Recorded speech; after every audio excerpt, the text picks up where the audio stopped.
안녕하세요. 믿을 수 있는 진료 다운치과 이영주입니다. 오늘은 임플란트 치료 기간과 사용 기간에 대해서 얘기를 해보려고 합니다. 이제 임플란트를 식립하고 나서 바로 보철물이 올라가는 것은 아닙니다. 보철물이 올라가기 위해서는 임플란트 나사에 해당하는 부분이 뼈와 잘 붙어서 이제 힘을 받을 수 있는 상태가 돼야 이제 보철물이 올라갈 수 있는데, 그 기간을 보통 3개월 정도라고 말씀을 드립니다. 뼈가 부러졌을 때 뼈가 하루아침에 붙는 게 아니고 일정 시간이 지나야 뼈가 천천히 붙는 것처럼 임플란트랑 뼈도 붙는 기간이라는 것이 필요합니다. 평균 3개월이라고 말씀을 드렸는데, 이제 뼈가 좀 약하거나 이제 뼈식량이 많거나 이제 사각동 거상술을 동반한 경우에는 4개월에서 6개월까지도 걸리는 경우도 있습니다. 또 반대로 뼈가 단단하거나 뼈 생성이 좀 잘 되시는 분들은 한 2개월에서 2개월 반 정도의 이제 치료가 완료되기도 합니다. 빠른 경우도 있고, 전체적으로 이제 뼈가 약하신 분들은 치료 기간이 좀 오래 걸리는 경우도 있지만 평균적으로 그냥 3개월 정도라고 생각하시는 것이 좋을 것 같습니다.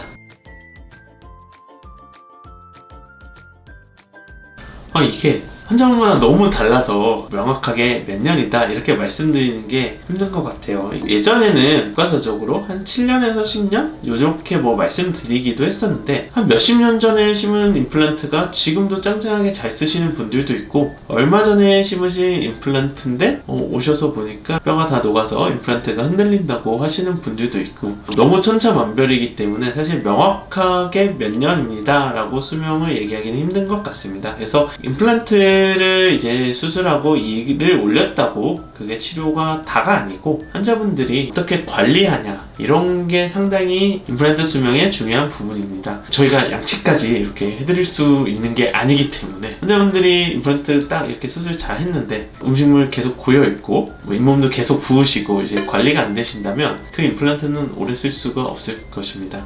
반대로 또 관리를 잘 해주신다면 반영구적으로 표현하기도 하는데, 환자분들의 관리가 상당히 중요한 부분입니다. 또 수술을 물론 저희가 또 잘 해드려야 되는 부분도 당연히 있겠죠. 네.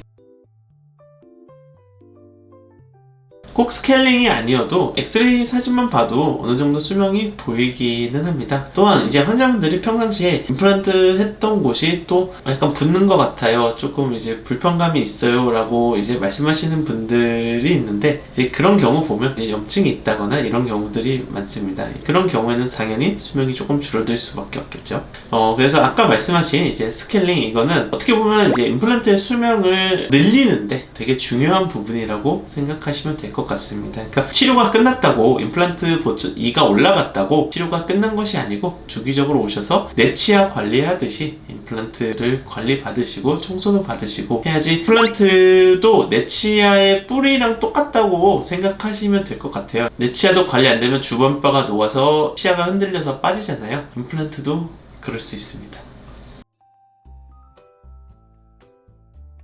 우선은 임플란트가 이제 머리 부분하고 뼈 안에 뿌리 부분에 해당하는 이제 나사 부분이 우리가 픽스처라고 얘기를 하는데, 어디에 이상이 생겼냐에 따라서 조금 다를 것 같습니다. 머리에 해당하는 임플란트 보철물이 깨지거나 어떤 손상이 왔을 때는 대부분이 밑에 뼈랑 단단하게만 붙어 있다면 다시 보철물을 재제작해서 머리 부분에 다시 올려서 사용할 수도 있을 것 같아요. 근데 아래쪽에 뼈 안에 있는 나사 부분에 문제가 생겼다면 임플란트의 수명이 다해간다고 볼 수 있을 것 같습니다. 뼈가 녹아서 임플란트가 흔들려서 내원하시는 분들도 있는가 하면, 임플란트가 흔들리진 않는데 주변이 계속 붓고 아파요 라고 말씀하시는 분들도 있습니다. 그런 경우 보면 이미 주변 뼈가 많이 녹아서 임플란트에 염증이 생겨서 계속 부으시고 고름이 나오고 이런 경우도 있는데, 그런 경우에도 어느 정도 이상 주변뼈가 녹았다면 임플란트의 수명이 다했다고 볼 수도 있습니다. 내 치아의 뿌리도 염증이 생기거나 이제 주변뼈가 녹아서 흔들리면 치아의 수명이 다했다고 하는 것처럼, 임플란트도 주변뼈가 녹거나 염증이 생긴다면 임플란트도 수명이 다했다고 보는 경우들이 있습니다. 물론 그 정도가 어느 정도냐에 따라서 청소해서 계속 쓸 거냐 아니면 임플란트 자체를 제거해야 되냐 이런 게 결정되게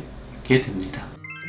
오늘은 임플란트의 치료 기간과 사용 기간에 대해서 얘기를 나눠봤는데요. 환자분들께서 임플란트 식립하고 나서 왜 빨리 안 올려줘 막 저한테 이렇게 말씀하시는 분들이 종종 있어요. 저도 정말 빨리 올려드리고 싶고 식사하실 수 있게 만들어드리고 싶긴 한데 뼈가 생긴다는 게 제 맘대로 되는 게 아니거든요. 그런 부분들을 환자분들께서 조금 이해를 해주시고 임플란트 식립 후에도 이제 저희가 이제 주의사항을 항상 설명드리거든요. 예를 들어 뭐 특히나 제일 힘든 건데 이제 음주나 흡연 이런 것도 분명 임플란트가 뼈랑 붙는 과정에 있어서 정말 이제 안 좋은 영향을 미칠 수밖에 없기 때문에 주의사항을 잘 지켜주신다면 치료 결과가 훨씬 더 좋게 나타날 것입니다.